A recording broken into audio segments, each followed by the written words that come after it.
출석되신 거 확인했고요. 지금부터 수업 진행하도록 하겠습니다. 네, 안녕하세요. 저는 고종원이라고 하고요. 이번 지난 강의에 이어가지고 컴퓨터 비전 2차 강의를 진행하게 되었어요. 그래가지고 간략하게 이제 지난 시간에는 이제 기본적인 백프로퍼게이션, 이제 플리 커넥티드 네트워크를 이용해서 어떻게 컴퓨터 비전이 진행되는지에 대한 가장 기초적인 구조만을 이제 배우셨을 텐데, 이번 시간에는 조금 더 이제 이 컴퓨터 이미지를 처리하는 데 있어서 가장 많이 사용하는 대표적인 모델인 CNN에 대해서 좀 말씀드리려고 합니다. 그래서 어떤 컴퓨터 비전이 무엇인가, 텐서를 어떻게 다루는가, 그리고 CNN이 기본적으로 어떻게 작동하는가에 대해서 먼저 말씀을 드리려고 해요. 우선 컴퓨터 비전이라는 단어에 대해서 먼저 따져볼게요. 일단 이게 아시아 경제란 이제 경제지에서 컴퓨터 비전이란 말에 대해서 정의를 내려본 건데, 인간의 시각을 대체하여 디지털 이미지 혹은 비디오에서 높은 수준의 정보를 얻도록 하는 컴퓨터 과학 분야라고 되어 있어요. 결국 디지털 이미지나 비디오라는 뜻인데, 여러분들이 이전까지 다뤘던 정보들은 전부 다 예를 들어 K-nearest clustering 같은 거에서 다른 정보들은 전부 다 이제 정보를 나열한 다음에 이제 1차원적인 정보니까 바로 클러스터링을 진행할 수 있는 정보였어요. 그러니까 정보의 순서가 크게 연연하지 않았던 정보였던 건데, 이제 2차원에서부터는 정보의 배열이 곧 정보를 포함하는 게 되니까 이 2차원 정보를 손실하지 않고 연산을 진행하는 게 제일 중요한데, 그런 의미에서 이제 CNN이 가장 큰 역할을 맡고 있습니다. 그리고 CV 기본 용어도 그렇게 크게 어렵진 않은데요. 일단 물체 자체를 의미하는 오브젝트, 그리고 그 물체가 어떤 객체인지 의미하는 클래스. 그러니까 간단히 말해서 여기 ship 1, 2, 3이 적혀 있다면 여기서 ship이라는 라벨 자체를 클래스라고 뜻하는 것이겠지요. 그리고 여러분들이 여기서 다루진 않을 건데 이제 바운딩 박스, 그리고 그 바운딩 박스 내에 포함된 객체를 인스턴스라고 표현합니다. 그래가지고 이제 컴퓨터 비전에선 이제 흔히 4단계로 이 단계를 구분해요. 일단 여기 지금 고양이 사진인데, 이 고양이 사진이란 걸 구분하는 행위 자체를 일단 클래시피케이션이라고 합니다. 근데 이 고양이가 포함되어 있는 사진 내에서 고양이가 있는 영역 자체만을 이제 지칭하는 걸 이제 로컬라이제이션이라고, 이제 저희가 일단 이런 이미지 같은 경우에는 운 좋게 이제 고양이가 하나만 들어있지만 고양이가 하나만 있지 않은 경우도 있어요. 그건 여러 물체들을 구분하여 인지하는 것이 오브젝트 디텍션. 근데 이제 바운딩 박스 같은 경우에 이제 박스의 범위가 상당히 넓다 보니까 이제 픽셀 하나하나마다 이제 객체, 그러니까 아까 말한 클래스를 배정해야 되는 경우가 필요해집니다. 이제 이 경우를 인스턴스 세그멘테이션이라고 해요. 그래서 딱 알다시피 약간 왼쪽에서 오른쪽으로 갈수록 좀 기술의 난이도가 많이 올라가겠죠. 근데 요즘 가장 떠오르는 기술이기도 하죠, 컴퓨터 비전이. 일단 기본적으로 사람들이 많은 걸 자동화하고 싶어 하는데, 시각적인 자료를 자동화하는 데 있어서는 컴퓨터 비전, 특히 이 인공지능 이용한 것만큼 이제 효율이 나온 적이 단 한 번도 없었거든요. 자율주행 같은 거에서도 이제 특히 이제 자율주행 같은 경우에서도 이제 이렇게 사람만 오브젝트 디텍션 하는 건 좀 쉬운 기술이겠지만, 이제 도로의 범위나 다른 환경 조건들에 따라서 변하지 않아야 되기 때문에 이 길이나 다른 외부 물체 같은 것도 세그멘테이션을 통해서 하나하나 이제 물체를 지정해야 되는 경우가 생겨요. 그래서 특히 자율주행 기술이 가장 핵심적인 기술이고, 또 의학 분야에 있어서도 지금 저희가 보는 이러한 사진들 자체는 이제 저희가 보기엔 이게 암 발생의 확률이 높은지 낮은지 구분하기는 어렵지만, 이제 인공지능 같은 경우는 이런 걸 학습을 통해서 여기 약간 어떤 위험 요소가 잠재적으로 존재한다라는 걸 판단할 수 있어요. 그리고 그건 바이오 분야에서도 마찬가지이고요. 그래서 일단 이 이미지를 어떻게 다루는지에 대해서 먼저 말씀드릴게요. 여러분들이 아마 앞선 시간에 넘파이를 기본적으로 다루는 법을 배웠을 거라고 생각해요. 넘파이의 연장선이라고 생각하시면 되는데, 텐설도 이제 고차원의 어레이가 이루는 데이터의 배열이라고 적혀 있는데 그냥 어레이라고 생각하시면 돼요. 근데 이제 파이토치 방식에 맞게 적용된 어레이라고 생각하시면 돼요. 그래서 실질적으로 넘파에서 텐서로 변환할 때도 그게 큰 차이를 두고 변환하지 않아요. 그냥 바로 at numpy.tensor라는 함수 안에 바로 어레이 넣으면 변환되는, 거의 똑같이 그렇게 될 정도로. 근데 이제 이 이미지, 우리가 다룰 이미지 정보가 텐서에서 어떤 형태를 갖춰야 하는지에 대해서 이해를 해야 되는데, 일단 저희가 보는 모든 이미지는 기본적으로 픽셀 단위로 구성되어 있고요. 대부분 정사각형으로 구성이 돼 있어요. 그 각 픽셀에는 범위가 0에서 1 혹은 0에서 255로 구성되어 있다고 합니다. 혹시 여기 유튜브나 아니면 영상업을 하시는 분이 계실지 모르겠는데 요즘 휴대폰에서 그 다른 곳에서 얘기하는 게 이제 막 8비트 컬러다, 10비트 컬러다 이런 얘기를 많이 해요. 근데 이 0부터 255라는 숫자를 보시면 알겠지만 이게 8비트로 표현할 수 있는 최대 범위 단위예요. 그래가지고 이제 일반적으로 색깔은 8비트로 제한되어 있다고 표현하고 우리가 쓰는 HDMI나 여러 가지 물체들이 이제 8비트 단위로 색깔을 전송받고 있어요. 그래서 이 0에서 1이라는 숫자로도 표현이 가능하긴 한데 이 0에서 1에 나열되어 있는 숫자들을 이제 8비트 즉 0에서 255 분할해가지고 나타내는 것 뿐이지 실질적으로는 그냥 모든 색깔은 0에서 255로 표현된다. 이건 여러분들이 어떤 영상을 하던 간에 아마 변하지 않을 규칙 같아요. 근데 이것 때문에 문제가 생기는 경우가 있는데 이거는 아마 다음 시간에 다루게 될 겁니다. 그래서 그레이스케일 이미지는 이제 0에서 1 가까이 즉 가장 작은 이제 작을수록 숫자가 0에 가깝고 그 검은색에 가깝고 이제 255나 1에 가까울수록 흰색으로 표현이 돼요. 그 어레이 사이즈는 이제 RGB 값을 개별적으로 표현할 필요가 없으니까 이제 그냥 단일적인 텐서 이제 한 차원의 텐서로만 아니 2차원의 텐서로만 표현이 가능하죠. 가로 세로로만 포함되어 있는. 근데 이제 아까 말씀드렸다시피 컴퓨터 비전이란 과목 자체가 이제 사람의 시각 시스템을 모방하려고 한다고 했잖아요. 이 RGB라는 표현 자체가 사람이 눈이 색깔을 인지하는 방법에서 모방을 해온 거예요. 그래서 컬러 스케일 이미지 같은 경우에는 이제 RGB 채널로 표현되어 있고 이제 이 채널에 있어서 이제 좀 정보를 다루는데 다른 차이가 많이 생기죠. 하지만 그 둘이 일단 정보의 복잡도에서 차이가 있지 정보를 다루는데 크게 차이가 있는 건 아니어서 그냥 RGB 흑백으로 이런 식으로 이미지가 표현된다 이해해 주시면 감사하겠습니다. 그리고 죄송해요. 제가 지금 좀 깨진 다른 파일을 갖고 와서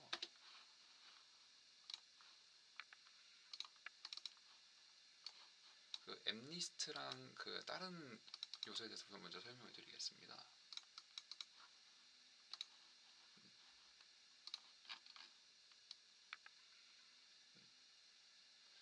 여기도 다 손상되어 있네요.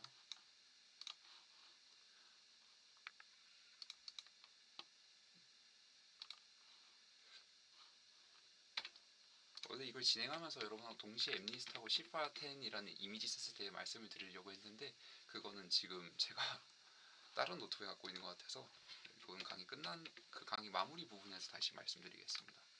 우선 컨버전 뉴럴 네트워크에 대해 일단 설명드리기 전에 이게 왜 쓰는지 알아야 되잖아요. 솔직히. 왜냐면 그 풀리 커넥티드 네트워크의 경우에도 충분히 잘 작동을 하는 경우가 있단 말이에요. 그래서 우선 컨볼루션이 어떻게 작동하는지 그 간단히 이미지로 여러분들이 한번 보셨으면 해요.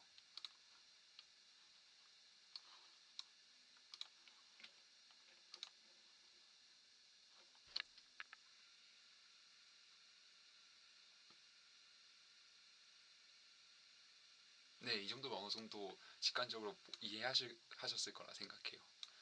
그러니까 그 여기서 보면 이제 이미지가 이제 저희가 보는 그 영역이 흘러가는 방향에 따라서 이미지 요소가 이제 위층에 생성되는 걸 이제 방금 이 그림이 표현한 건데 이게 이제 일반적인 풀리 커넥티드 네트워크와 가장 큰 차이점을 불러와요. 이제 왜 이미지 학습식에 CNN을 써야 하는가? 이 플래튼이라는 과정 자체가 이렇게 2차원으로 배열되어 있는 그림 정보를 1차원으로 배열한 다음에 뉴럴 네트워크에 연결하는 과정을 거치잖아요.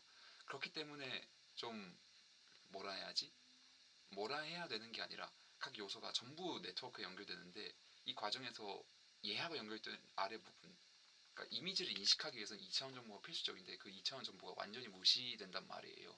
그리고 그건 우리가 물체를 인식하는 방법이 아니잖아요. 저희가 이렇게 어떤 사진 잘라서 길게 늘려서 준다고 해도 저희가 정확하게 알아볼 수 있는 게 아니잖아요.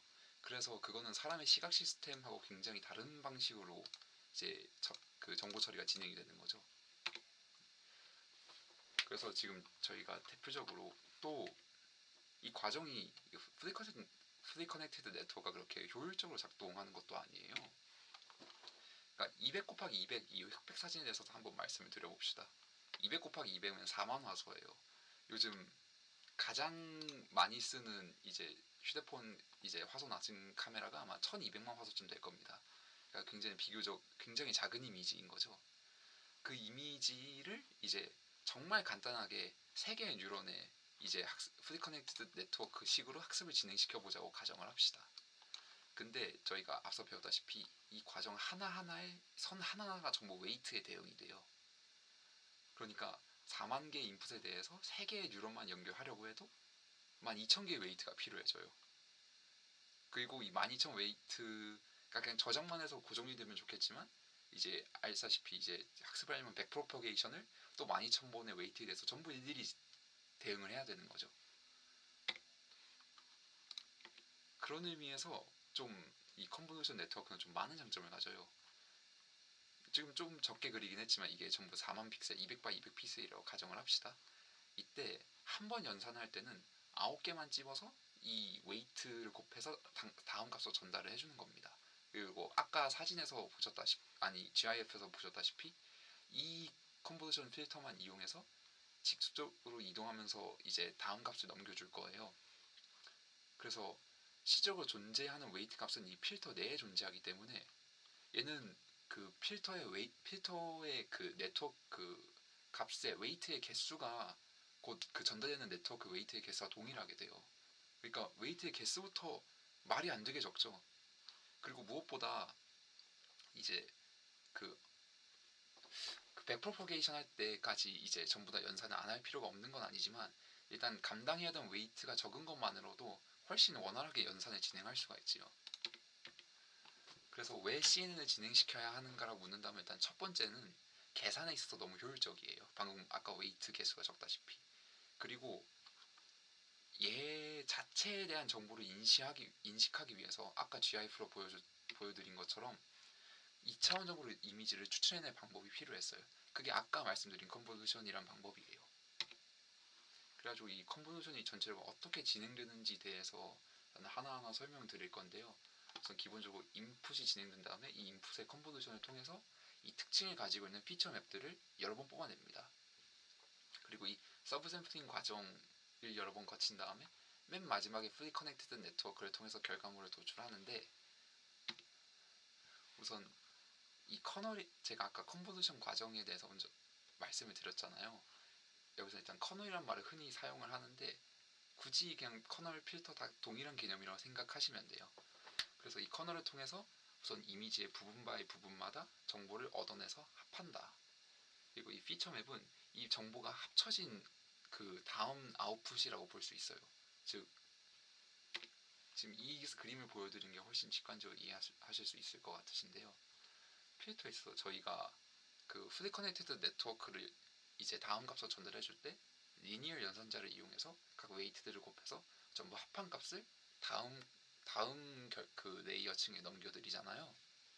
지금 여기도 보시면 1, 0, 0, 1, 1, 1, 0, 1, 0 각각의 값이 각각의 필터에 있는 값에 대응되는 걸 확인할 수가 있어요.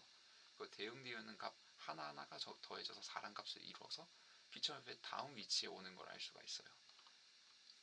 즉 저희가 아까 프리 커넥티드 네트워크는 그냥 전부 다 연결되어서 그 2차원 정보에 대한 요소가 좀 제거된 반면에 이 친구나 그 필터에 의해서 값이 전달되는 과정이 2차원 정보를 반영하고 있잖아요. 그러니까 아직도 이게 왜 그 2차원 정보를 포함하고 있다 정도로 이해하고 있지 이게 어떤 요소인지 증명된 건 아니에요. 인공지능 연구한 데 있어 대부분 증명된 건 하나도 존재하지 않거든요. 하지만 이러한 방식으로 값을 전달하는 방법을 썼더니 결과가 대단히 효율적이었다. 그러니까 저희가 이걸 공부하고 있는 거겠죠. 그래서 일반적으로 이렇게 왼쪽에서 오른쪽으로 흔히 왼쪽에서 오른쪽으로 많이 그리더라고요. 실제 연산 과정까지 그렇게 진행되는지는 저도 직접 확인해 본 적이 없기 때문에 모르겠는데 그래서 각각 하나의 값에 대응하게 된다. 근데 지금 여기서 보면 그 작은 이미지에 한 칸씩 옮기는 방식으로만 전부 그 커널이 이동하고 있잖아요. 근데 이 조건 또한 저희가 설정해 줄 수 있어요. 왜냐면 그냥 단순히 이미지를 옮기는 것만으로는 결과값을 얻는 것에 한계가 발생할 수가 있거든요. 그래서 이 이미지가 이 커널 사이즈, 아니 커널이 움직이는 단위에 대해서 지칭하는 용어가 스트라이드예요. 즉 보폭이라는 뜻으로 지금 이 이미지를 통해서 좀 더 이해하시면 편하실 거예요. 이 3 곱하기 3 커널을 통해서 한 칸을 이동시킬 경우에 저희는 이 5 곱하기 5 픽셀에서 3 곱하기 3이란 결과값을 얻어낼 수 있어요. 이건 좀 그렇게 이해하시기 어렵진 않으실 거예요. 3칸짜리 이미지를 하나 둘 셋 하나 둘 셋 하나 둘 셋 옮긴 거니까. 하지만 스트라이드가 2인 경우에는 이 가장 왼쪽에 있는 칸에서 가장 오른쪽으로 넘어가는 단 한 번의 연산밖에 그 스트라이드 연산밖에 필요하지 않으니까 얻어내는 결과가 다르게 되는 걸 알 수 있어요.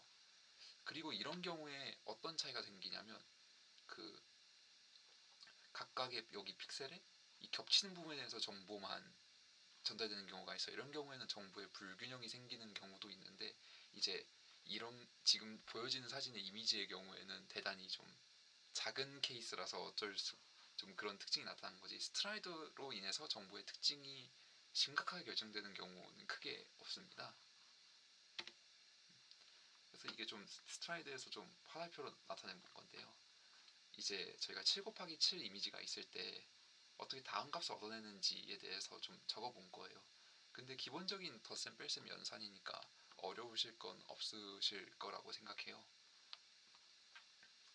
그래서 우선 가장 왼쪽에서 가장 오른쪽 이동하는 데까지 일단 이동 칸이 한 칸이니까 맨 처음에 이 부분이 차지하고 있는 부분만 제외하고 마지막 부분에 도착할 부분만 고려하면 저희가 이제 가로 세로로 이제 다음 아웃풋이 어떻게 나올지에 대해서 예측을 해볼 수 있죠. 그래서 일반적인 그 이제 어떤 다른 조치를 취하지 않는 경우에는 7 곱하기 7 인풋에 대해서 3 곱하기 3 필터를 사용하게 되면 이제 5 곱하기 5의 결과가 나오게 됩니다. 근데 이렇게 되면 저희가 정보가 엄청나게 크지 않은 이상은 그 컨보지션 레이어를 통과할 때마다 그럼 이제 다음 5 곱하기 5에 3 곱하기 3 필터를 적용하면 아마 5 빼기 3 더하기 1을 하니까 3 곱하기 3 필터가 3 곱하기 3이라는 결과값이 나오게 될 텐데 그러한 경우에는 이제 결과값이 계속 줄어드니까 더 깊은 레이어를 그 네트워크를 형성하기가 어렵잖아요. 그래서 우리가 이 문제를 해결할 방법이 필요해요. 그리고 이 수식은 이제 그 어차피 뒤에 나올 다른 요소들하고 같이 봐줘야 되니까 그냥 가볍게 보고 넘어가 주시고요. 그냥 요 7에서 3칸짜리 박스가 이동하는데 얼마나 걸리느냐를 그냥 일반화해서 표현한 겁니다. 그래서 저희가 이 패딩이란 방법을 통해서 이 아웃풋 사이즈가 줄어드는 걸 어느 정도 방지할 수가 있어요. 패딩이란 게 다른 게 아니라 이제 컨버전 연산 전에 주변에 특정 값을 채우면서 이제 저희가 의미 있는 정보를 부여하는 건 아니지만 그 어느 정도 이제 인풋의 크기를 키워서 다음에 나오는 아웃풋이 마치 커 보이는 것처럼 속이는 방법이에요. 그래서 그러니까 지금 저희가 이제 000이라고 계속 써서 약간 숫자로 보이겠지만 우리가 이걸 이미지의 관점에서 봤을 때는 0은 검은색이잖아요. 그래서 마치 검은 줄을 두어서 사진을 조금 더 키운 거예요. 그러니까 패딩이란 것 자체가 의미 없는 정보를 내포하고 있는 거기 때문에 그 약간 연산의 학습에 있어서 어느 정도 뭐 방해가 되는 요소가 있을 수 있다 이렇게 얘기도 해요. 그래서 지금은 여기선 0으로 사용한 패딩만 보였지만 약간 여기가 막 전부 다 이제 초록색에 가까운 값들이에요.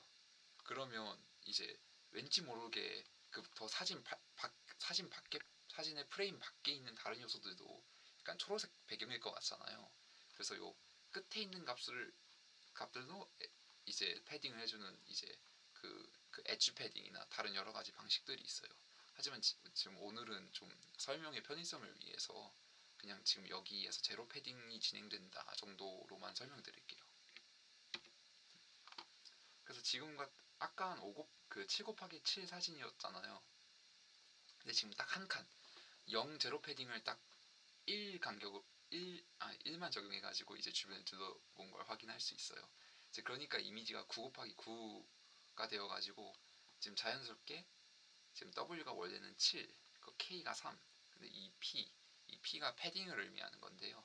7 더하기 2가 9가 돼가지고 자연스럽게 이제 결과값이 아까는 5 곱하기 5에서 지금은 하나, 둘, 셋, 넷, 다, 7 곱하기 7도 이제 결과가 변형된 걸 확인할 수가 있죠. 그래서 레이어마다 이제 아웃풋이 줄어드는 문제를 근본적으로 해결할 수가 있어요. 그리고 이제 스트라이드 간격 또한 조정할 수가 있는데 이제 그런 경우에 같이 연산을 어떻게 진행하냐면, 이제 저희가 앞서 그 여기 분모에 아무것도 없고 지금 S가 추가된 이유가 이제 한 칸만 이동하니까 굳이 그 이동하는 간격을 따질 필요가 없어서였기 때문인데요. 이제 스트라이드도 저희가 조정할 수 있기 때문에, 즉 네모 박스가 얼마나 이동할지에 대해서도 이제 따져줘야 되기 때문에 보통 W-K 더하기 2P 이제 패딩만큼 더하고 커널의 사이즈만큼 빼고 원래 인풋의 사이즈만큼 더한 다음에 스트라이드로 나누고 더하기 1을 취해주면 이제 보통 아웃풋이 몇 곱하기 몇인지 바로 구할 수 있게 됩니다. 그리고 이제 보통이 아니라 항상 아웃풋은 이제 자연수 곱하기 자연수의 사이즈로 나와야 하잖아요. 그래서 이 나눗셈을 보고 약간 의문이 드실 수가 있는데, 이게 버림을 의미하는 그 나눗셈, 저희 초등학교 1, 2학년 때 배웠던 이제 나누기 하고 목 찾고 나머지 찾고 할 때 그 나눗셈 있잖아요. 그래서 그 목만 찾아서 더해주시면 됩니다. 또 홀수 짝수일 때 약간 차이가 생기는 경우가 있긴 한데, 이제 이동 가능한 범위를 따지는 거기 때문에 그 목만 찾아주시면 돼요, 나누기 할 때는. 그리고 저희가 그 다른 요소들도 많이 고려하지만 이제 마지막에 있어서는 그래도 풀리 커넥티드 레이어를 사용해요. 이게 딱히 다른 요소를 의미하는 게 아니라 그 이미 이전에 컨버전 단계에 있어서 그 마지막 컨버전 레이어를 몇 개 겹치고 나서 충분히 2차원 데이터가 축적되었다고 생각한 다음에 이제 그 정보들을 나열해가지고 정보를 판단하는 거기 때문에, 이제 우선 풀리 커넥티드 레이어가 절대로 먼저 사용되진 않고요. 항상 컨버전 레이어들이 먼저 쌓여서 정보 학습이 진행된 다음에 풀리 커넥티드 레이어가 사용이 됩니다. 그래서 이것도 완전히 배제돼서 사용하는 건 아니에요. 하지만 그 앞서 인풋 자체를 이제 인풋이 보통 큰 경우가 많잖아요. 아까와 같이 이제 200 곱하기 200도 굉장히 작은 이미지인데도 그 웨이트가 굉장히 많이 필요해지니까, 그래서 보통 컨버전을 통해서 그 인풋에 이제 전달되는 인풋의 사이즈를 줄여놓은 다음에 이제 FC 레이어를 통해서 이제 좀 어느 정도 웨이트가 감당 가능해졌다, 그럴 때 이제 최종적인 연산을 진행합니다.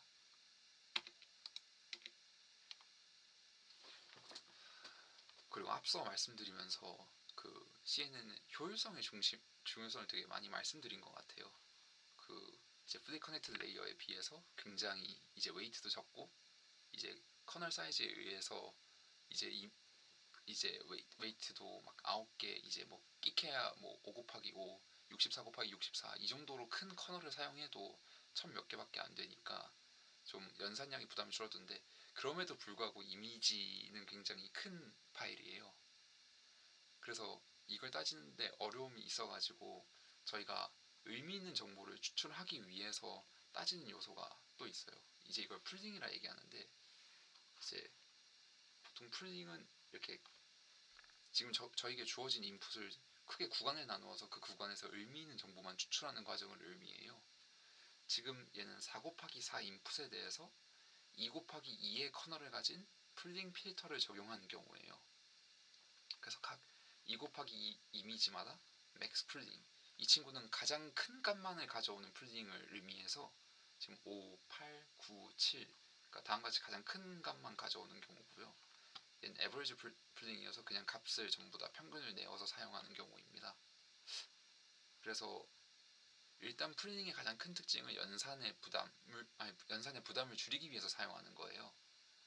그리고 이제 저희가 아까 컨보전 연산 같은 경우에는 스트라이드는 설정하지 않으면 기본적으로 1인 걸 저희가 항상 가정을 해요. 근데 풀링 같은 경우에는 그 구간에 있어서 의미 있는 정보를 추출해내는 거기 때문에 굳이 구간을 겹치게 설명할 필요가 없어요. 그래서 보통 풀링은 이제 스트라이드가 이제 커널 단위와 똑같게 설정됩니다. 여기서 스트라이드가 2여야 지금 이 네모와 이 네모가 겹치지 않게 정보를 추출해낼 수 있겠지요. 즉 풀링은 좀 네트워크의 부담을 줄이기 위해 사용하는 기법이라고 얘기할 수 있어요. 그 풀링에 대해서 말씀드리려고 했던 게 이게 리셉티브 필드가 어떤 개념이냐면, 이제 저희가 컨버전을 통해서 여기 있는 값들을 요 필터에 있는 값들과 하나하나씩 곱해가지고 지금 아웃풋 단자에 전달을 해줬잖아요. 지금 이 맥스플링 같은 경우에는 이 5만 빼고 나머지 요소를 전부 다 제거한 거란 말이에요. 근데 맥스플링 이제 맥스란 값이 있다면 저희가 뭘 고려한다면 이미지에서 큰 값이 의미하는 거는 이제 밝은 값 같은 요소들을 의미해요. 그래서 얘는 이미지에 그 밝은 요소나 극단적인 요소만 남기는 풀링이라고 얘기할 수가 있죠. 물론 액티베이션 펑션을 지나치면서 어느 정도 숫자가 변형이 생기고 다른 요소가 분명히 생기겠지만 일단 기본적으로 저희가 사용할 이제 렐루나 다른 액티베이션 펑션들도 값이 클수록 이제 아웃풋의 값도 커지기 때문에 기본적으로 맥스플링이란 특성 자체가 그 어둡거나 이제 그런 의미 없는 정보를 좀 특징적이지 않은 정보를 내포하고 있는 건 전부 다 제거하는 특징을 갖고 있어요. 근데 에버리지 풀링 같은 경우에는 그냥 전부 다 그 선형 연산해서 더해버렸잖아요. 그쵸? 제가 컨볼루션 역시 선형 합의 일종이잖아요. 즉 얘는 리셉티브 필드의 관점에서 보면 결국 예를 들어 이 친구를 전부 다 합해서 여기다 대응시키고 그리고 그 사이즈는 줄였지만 리셉티브 필드 자체는 유지되는 개념이라고 생각할 수 있어요. 즉 이전 정보를 전부 다 포함하고 있느냐라고 묻는다면 에버리지 풀링은 yes예요. 근데 얘는 3, 2, 0의 정보를 전부 다 제거했고 3, 1, 5, 1, 4, 0, 4, 2, 2의 정보가 전부 제거됐잖아요. 그 말은 즉슨 이제 이런 경우가 발생했을 때 이제 이 값들이 좀 더 맥스 풀링을 진행한 값이라고 했을 때 전부 다 이제 뒤쪽으로 진행할수록 이 이전 인풋에 빈 구멍들이 나타날 수가 있다는 얘기예요. 그래가지고 그 여러분들이 이 둘 중 어떤 풀링을 사용할지는 아마 학습시키는 네트워크에 따라 아마 차이가 생길 거예요. 그래도 좀 이런 차이가 있다 정도로만 이해해 주시면 감사하겠어요. 그리고 이 풀링 같은 경우에는 이제 좀 앞에 비해서 훨씬 간단한 연산이기 때문에 이제 C하고 HWH 이제 C는 채널의 수고 H는 하이트고 W는 웨스에 대응될 때 이제 커널 사이즈가 K고 일반적으로 S가 대응되면 그 아까 거의 비슷한 방법처럼 이제 커널 사이즈 빼고 스트라이드 제외한 다음에 더하기 1을 해주면 됩니다. 여기서 나누기 역시 아까와 똑같은 이제 자연수에 있어서 나누기고요. 이제 저희가 이건 이 차원에 대해서만 연산을 진행하기 때문에 크게 다른 걸 고려하실 필요는 없습니다. 그냥 나눗셈만 진행해 주시면 돼요.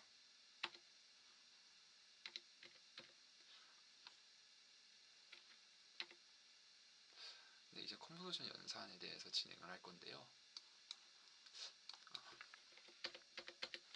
네, 잠시만요.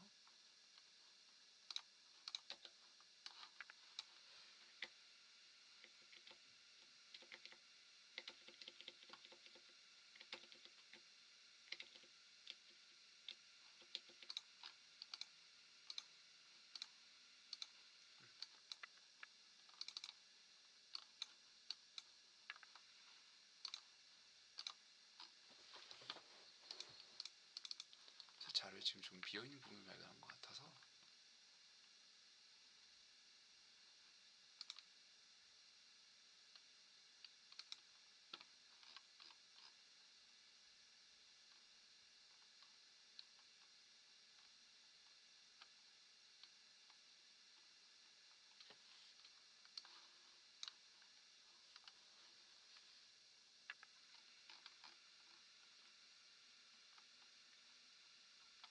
네, 지금 이제 좀 그 손상 안 된 자료를 다시 찾았네요.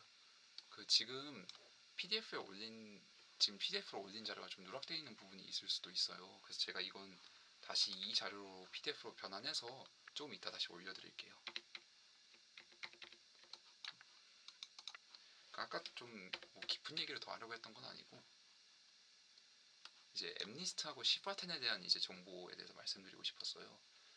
둘이 좀 특별한 경우가 아니라 이제 저희가 이제 CNN 학습을 진행하는 데 있어서 굉장히 많은 정보가 좀 필요해요. 그래서 엠니스트 데이터셋은 이제 가장 대표적인 그레이스케일 정보인데 이제 0부터 9까지 이제 손글씨로 적힌 숫자들을 의미해요. 그래서 이제 일반적으로 이 정보가 이제 좀 이제 되게 대중적으로 많이 사용돼요. 그래서 당장 이제 파이터치 이제 단축 키로도 여러분이 바로 이걸 불러오실 수 있어서 이걸 바로 다운받아서 학습을 진행하실 정도로 많이 사용되는 경우입니다. 그래서 그레이스케일 이미지가 얘도 아까 말씀드렸다시피 이제 0부터 255까지 숫자에 대응되고요. 이미지가 28 곱하기 28 비교적 되게 작게 형성되어 있습니다. 그래서 트레이닝 데이터에 사용하기 위한 6만 장.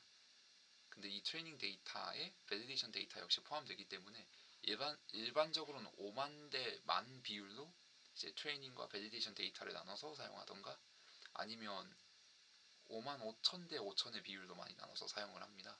그 테스팅 데이터셋의 경우에는 이제 10,000장 정도로 되어 있어요. 근데 지금 보시다시피 이미지가 굉장히 좀 특징적이죠. 이미지 정보를 너무 추출하기 편한 형태로 되어 있어요.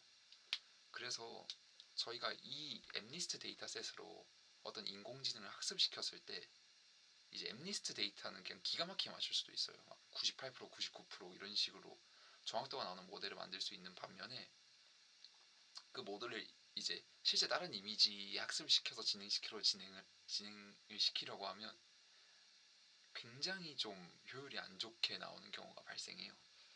그래가지고 이제 RGB하고 그레이스케일 이미지가 좀 복잡해서 질적으로 차이가 많이 난다고 처음에 말씀드렸잖아요.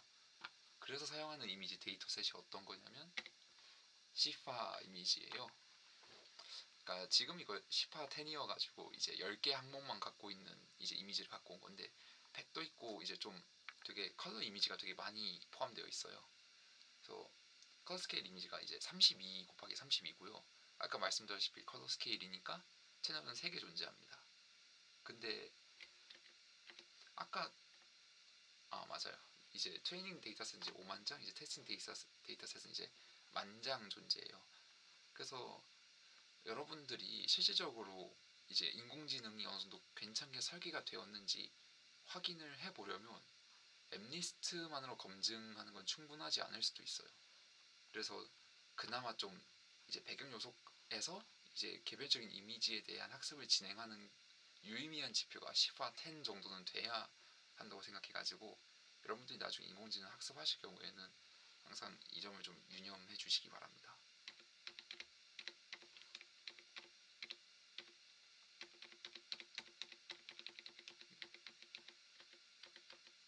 네, 맞아요. 그리고 이거에 대해 말씀드리려고 했는데 네, 지금 40분인데 제가 수업 시간을 이제 한 1시간 10분 정도로 생각을 했었는데 지금 생각보다 지금 좀 딱 1시간에 맞춰서 끝낼 수 있을 것 같아요.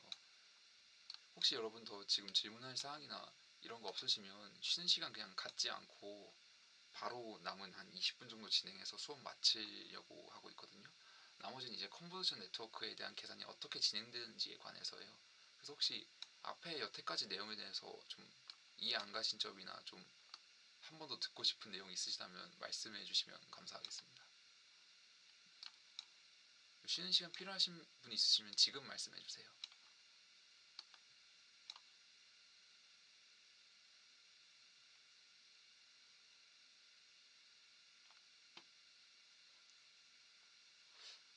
네, 없으신 것 같으니까 일단 지금 바로 진행하도록 하겠습니다.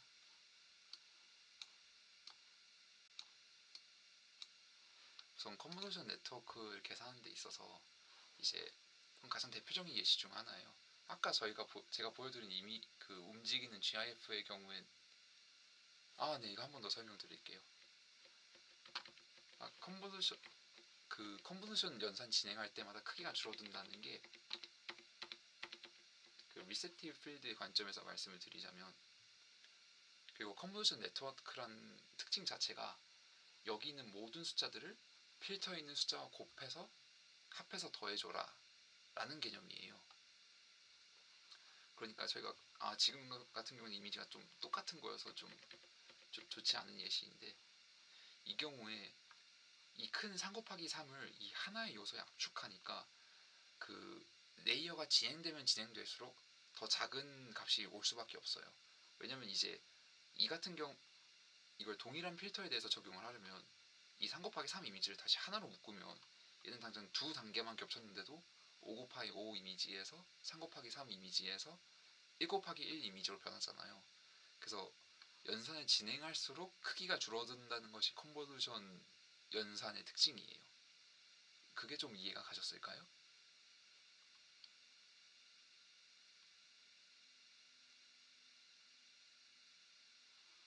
네네, 감사합니다. 그래서 이 부서져 있는 조각들을 약간 모아서 하나의 뭉치입니다.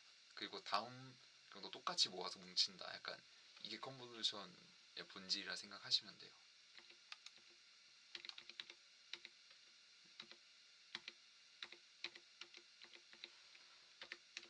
근데 이제 누군가 이렇게 이 3 곱하기 32 곱하기 32 이미지 아까 말씀드린 이제 시파텐의 이제 이미지 형식이죠. 거기 5 곱하 3 채널을 가진 5 곱하기 5 필터를 적용할 경우에는 이제 이 3층과 이 필터가 가진 3층이 완전히 대응되니까 저희가 얘는 반드시 1이 생성되고 이제 32 빼기 5 더하기 1 그리고 스트라이드 같은 경우에는 1로 설정되어 있으니까 제가 따로 나눌 필요가 없겠지요. 그래서 32 빼기 5 더하기 1을 해서 28 곱하기 28 이제 다음 아웃풋이 얻어지는 걸 확인할 수가 있어요. 근데 누가 이렇게 물을 수도 있을 거예요. 왜 굳이 3채널을 갖고 있는 필터를 사용해야죠? 나는 1채널을 갖고 있는 필터를 사용하고 싶은데. 근데 그건 이제 다른 게 아니라 그냥 이 컨볼루션 뉴럴 네트워크를 사용하는 사람들끼리 약속하기로 결정을 했어요. 그러니까 여러분이 만약에 여기 1 곱하기 5 곱하기 5 필터를 사용했다면 얘가 1이 아니라 3이었을 거예요. 그쵸? 왜냐면 결과를 3채널에서 뽑아내야 하는데 이 3층이 아니어서 이 박스에 대해서 한꺼번에 정보를 갖지 못하고 이 얇은 층 하나, 이 중간에 있는 층 하나, 이 뒤에 있는 층 하나 각각에서 정보를 뽑아와서 더해야 했을 테니까. 근데 그건 이 인공지능을 만드는 사람들끼리 층을 다르게 설정하지 않기로 암묵적으로 약속을 했어요.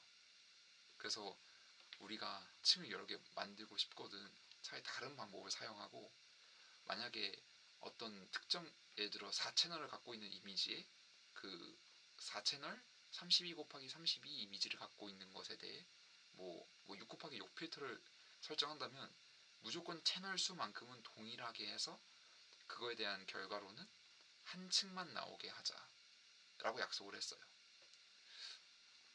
그럼 아웃풋으로 여러 층을 갖고 있는 정보를 얻어낼 수 없느냐? 얻어낼 수 있어요. 근데 그러면 어떻게 하면 그냥 다른 필터를 하나 더 설정하면 돼요. 그래서 저희가 이제 좀 복잡한 정보를 얻어낼 때는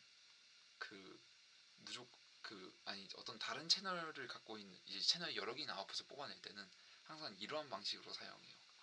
뭐 얘가 3 곱하기 32 곱하기 32인데 뭐 2 곱하기 5 곱하기 5다.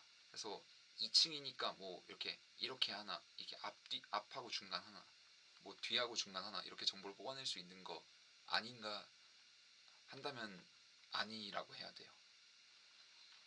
그래서 이런 필터를 사용해서 이제 정보의 개수가 지금 1 곱하기 28 곱하기 28 필터를 2개 얻어냈잖아요.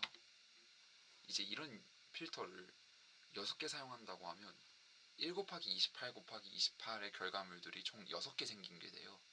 이 6개의 생성된 결과물들 자체를 이제 6채널이라고 취급해서 6 곱하기 28 곱하기 28의 결과물이 생성된다고 저희가 이제 지칭을 합니다. 그래서 이 두 가지 다 그 생성되는 텐서의 형태 자체는 그 이제 이런 그냥 단순 숫자의 배열에 불과해요. 지금 1 곱하기 28 곱하기 28.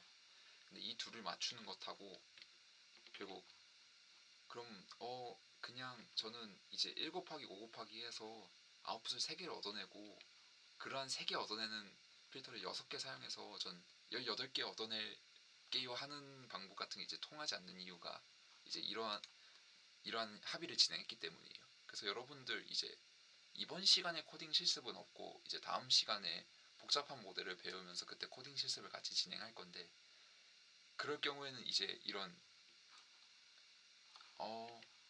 3은 RGB의 색 3개를 의미할 수도 있고 이건 저희가 그냥 정한 임의의 아웃풋이에요.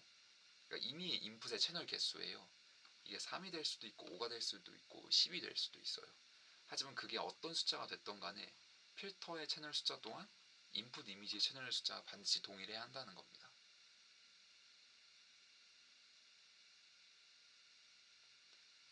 이해가 가셨을까요? 네, 넘어갈게요. 그래서 중요한 거는 필터의 개수와 아웃풋의 채널의 숫자가 완전히 동일하다 정도만 알아두시면 됩니다. 이게 컨볼루션의 시작과 끝이에요. 어차피 그 나머지 이제 컨볼루션에 이제 몇몇 세부적 추가된 요소들이 이제 다음 목요일 수업에서 이제 설명을 드릴 건데, 대부분 그 컨볼루션 중간의 이해 과정은 이것만으로도 충분히 다 해결할 수 있습니다. 그래서 여러분들 이거 직접 한번 잠깐만 시간 갖고 풀어보셨으면 해요. 그래서 지금 3 곱하기 32 곱하기 32의 이미지가 있을 때 5 곱하기 5 필터를 10개 적용합니다. 스트라이드는 1이고 패딩은 2입니다. 이때 아웃풋의 크기가 어떨지에 대해서 여러분들이 좀 직접 풀어보셨으면 해요. 지금 한 4분, 5분 정도, 3분 정도 들어도 괜찮을 것 같거든요. 지금 47분이니까 50분까지 그 우선 푸신 다음에 그 계산값 얻으시면 지금 여기 줌으로 올려주시면 감사하겠습니다. 잠깐만 시간 가질게요. 꼭 풀어봐 주세요. 직접 하는 게 제일 중요해요.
네, 지금 보내주신 분들 중에 맞추신 분이 계세요. 일단 정말 축하드립니다. 네, 맞아요. 그 다른 게 아니라 지금 약간 보여드리자면, 그 아까 앞서 스트라이드와 이제 커널 어떻게 계산하는지 보여드렸잖아요. 관계는 이게 끝입니다. 채널은 반드시 필터의 개수와 동일해야 한다고 말씀드렸어요. 아웃풋 같은 경우에. 그래서 아웃풋이 10개의 필터에 대응해서 몇 채널을 갖느냐라고 묻는다면 10개의 채널을 갖는 건 당연히 아실 수 있으실 거예요. 근데 이제 32에서 이제 패딩이 2번 진행되니까 실질적으로 이미지는 패드 2가 되잖아요. 그럼 양옆에 이미지가 그 0, 0이 2번씩 삽입되는 거기 때문에 총 사이즈가 32 곱하기 32가 아니라 36 곱하기 36이 됩니다. 그리고 거기에서 5 곱하기 5 필터니까 5를 빼고 스트라이드 간격만큼 나눠줘야죠. 그 다음에 아까 계산식에서 본 것처럼 1을 더해줘야 됩니다. 계산식이 여기서 본 것처럼요. 이게 컨보지션의 결과를 구하는 가장 손쉬운 손쉬운 게 아니라 이 방법이죠, 유일하게. 그리고 10 곱하기 32 곱하기 32이기 때문에 채널 아웃풋 볼륨의 채널은 10개인 건 바로 알 수가 있어요. 근데 이때 파라미터, 즉 저희가 계산해서 포함되어 있는 웨이트가 몇 개 있냐고 묻는다면 우선 5 곱하기 5 필터니까 웨이트가 25개인 건 확실하게 알 수 있을 거예요. 근데 이제 그런 게 3채널 존재하니까 총 25 곱하기 3이니까 75개 존재하는 걸 알 수가 있죠. 근데 저희가 아까 선형연산에서도 따질 때 W0라는 바이어스 값을 고려했잖아요.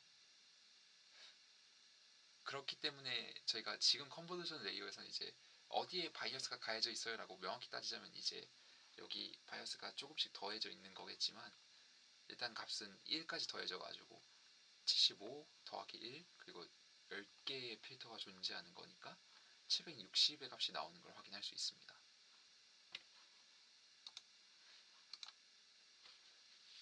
그리고 또 답을 전달해 주신 분들이 꽤 많이 계시네요. 다들 너무 감사합니다. 이거 꼭 풀어주셨으면 해요, 여러분. 그래서 지금 컨버전에 대해 하고 풀링의 과정에 대해서만 말씀을 드렸는데, 왜냐면 솔직히 지금 이 두 개가 컨버전 레이어의 특징이거든요. 액티베이션 펑션이 너는 리니어해야 한다는 건 여러분들이 지난 시간에 배우셨을 거예요. 풀리 커넥티드 레이어가 어떻게 작동되는지도 확실히 배우셨을 거예요. 얘가 CNN에서 존재하는 유일한 차이점이기 때문에 이 둘에 대해서만 좀 확실히 알아주시면 돼요. 이 노멀라이제이션은 이제 이 픽셀 이미지 정보 네, 보여드릴게요. 설명해드릴게요. 이 노멀라이제이션은 이제 정보 분배, 약간 어떤 특정 이미지가 지나치게 어떻게 설명을 드려야 될까요?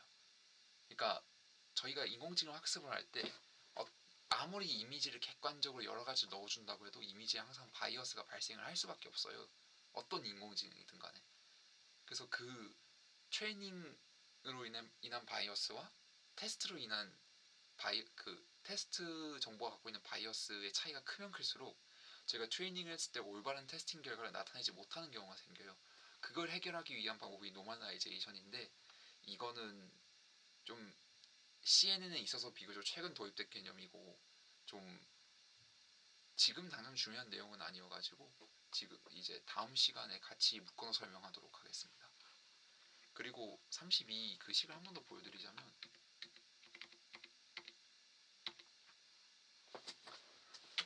이건 스트라이드입니다. 커널이 이동하는 간격을 의미하지요. 32는 월드 인풋의 가로 세로 길이, 그리고 2 곱하기 2는 패드가 2라 했잖아요. 이 패드가 0, 아마 제로 패드라고 가정을 해볼게요. 그럼 0하고 0이 추가되는 걸 의미할 텐데 그 0하고 0이 두 번 추가되는 게 양옆에 추가되니까 0 2개, 0 2개, 총 4개가 되죠. 그래서 실질적으로 저희가 컨보지션을 진행할 사이즈는 32가 아니라 2 곱하기 2를 더해서 36이 되고, 이제 커널 사이즈가 5니까 그만큼 빼준 다음에 스트라이드 간격으로 나눠주는데 스트라이드가 여기선 1이지요. 그래서 1도 나눈 다음에 더하기 1을 하면 그대로 이미지가 전달되는 32가 됩니다. 채널 숫자는 다르겠지만 이 가로 세로는 똑같은 정보가 전달이 되는 거지요. 그래서 공부하실 때는 이 공식만 기억해 두시면 돼요. 좀 암기하기 어려운 식이라고는 전혀 생각되지 않기 때문에 충분히 잘 해내실 거라고 생각합니다. 그리고 이제 다시 나가서 설명을 하자면 지금 이건 이제 컨보지션 네트워크의 특징, 패드 숫자요. 패드 2라고 되어 있어요. 그러니까 패딩이 어떤 숫자가 되는지는 커널의 사이즈 네, 확인하셨군요. 패딩이 어떤 숫자가 되는지는 중요하지 않기 때문에. 근데 이건 이제 특징적인 요소들을 말씀드린 거고요. 이제 순서가 어떻게 진행되느냐에 대해서 말씀을 드리자면 컨버전 레이어가 진행된 다음에 노멀라이즈가 진행되고, 얘는 일단 제외할게요. 그 다음 액티베이션 펑션이 작동된 다음에 풀링 레이어를 사용하고 풀리 커넥티드 레이어가 작동이 됩니다. 근데 그러니까 왜 이 순서로 하는지를 따져보면 이제 얘는 우리가 마지막으로 두기로 설정했으니까 지금 이 문제에서 관계없는 거고, 노멀라이제이션은 그 목적이 따로 있어요. 그 정보의 불균형을 해결하기 위해서이기 때문에 일단 그 정보가 컨볼루션 레이어에 모여 있어요. 근데 일단 이건 지금 중요한 요소가 아니고, 이 세 가지가 왜 이렇게 나열되어 있는지에서 좀 따져볼 필요가 있어요. 그러니까 엄밀히 말하자면 이것도 수학적으로 증명이 되어서 이렇게 사용한 거 아니에요. 처음엔 풀링 레이어를 먼저 놓고 다음에 액티베이션 펑션도 사용하기도 했고, 처음엔 액티베이션 펑션 그러니까 좀 그런 걸 순서 준데 기준이 명확하게 없었어요. 근데 이제 대부분의 인공지능이 발전한 방식대로 이제 시행착오를 통해서 이렇게 발전하게 됐는데, 그나마 좀 수학적인 설명을 곁들이자면 그 풀링이라는 과정 자체가, 대표적으로 맥스 풀링에 대해서 말씀을 드리자면 그냥 특징적인 정보만을 남긴 다음에 이제 다음 값, 이제 더 줄어든 결과값을 다음 값에 전달해 주는 거란 말이에요. 그래서 일반적으로 액티베이션 펑션으로 저희가 소프트맥스를 사용하거나, 아니 근데 이제 좀 이제 저희가 연산이 성능이 되게 좋은 이제 렐루나 리키렐루나 이런 숫자들을 사용할 때 그 이 컨버전 레이어의 결과물에 대해서 액티베이션이 적용된 특징 자체가 의미 있는 정보라고 저희가 판단하기 때문에 일반적으로 풀링 레이어를 항상 액티베이션 펑션 다음에 두는 경향성이 있어요. 근데 이것도 그 설계하시는 모델에 따라 다르겠지만 일반적으로 이 구조를 항상 따라간다고 생각하시면 돼요.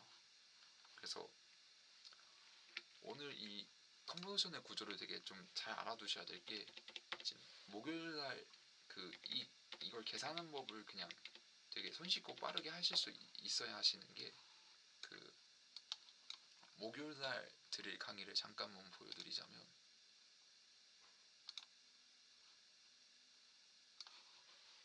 좀 많이 복잡합니다. 계산에 어느 정도 차이가 존재하긴 하는데, 그 기본적으로 컨버전 계산 손쉽게 할 수 있다는 전제하에 진행을 할 거기 때문에, 그래서 여러분들이 좀 아까 그 수식 좀 잘 푸실 수 있고 컨버전이 어떤 연산인지 잘 이해하셨다면 퀴즈도 굉장히 쉽게 냈어요. 지금 당장 이 부분에서 코딩을 진행할 수 있는 것도 없어서 그 퀴즈만 잘 풀어주시면 그 다음 목요일날 이해하시는데 어려움이 없으실 거예요. 그리고 이 연산의 특징을 알아두셔야 그 레이어 스태킹하는 코딩 과제를 할 때 조금 수월하실 겁니다. 그래서 오늘 수업은 여기까지 내용입니다. 좀 이해가 안 가신 부분이 있으면 뭐 나중에 카톡으로 질문 주셔도 되긴 하는데, 지금 물어보시는 게 일단 제일 빠르실 거예요. 그래서 최종적인 질문 받고 수업 끝내도록 하겠습니다.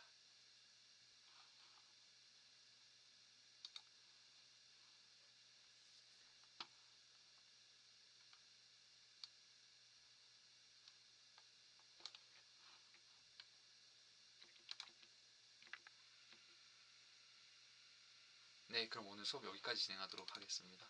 다들 저녁 시간인데 다들 와주셔서 감사하고요. 퀴즈 이제 다시 열어둘 테니까 퀴즈 풀어주시면 감사하겠습니다. 네, 감사합니다. 수고하셨습니다. 그리고 잠시만, 지금 나가신 분 안 계시죠? 잠시만요. 좀 나가신 것 같은데. 그럼 어쩔 수 없긴 한데 일단은 그 기준을 확인할 테니까 잠시만 기다려주세요. 지금 출석 체크 한 번만 더 할게요.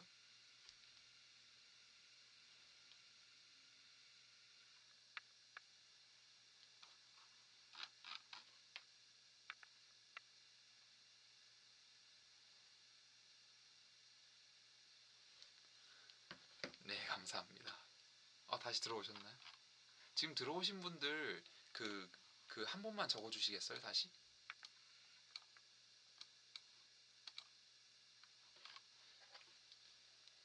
네, 지금 다시 한 번 확인할게요.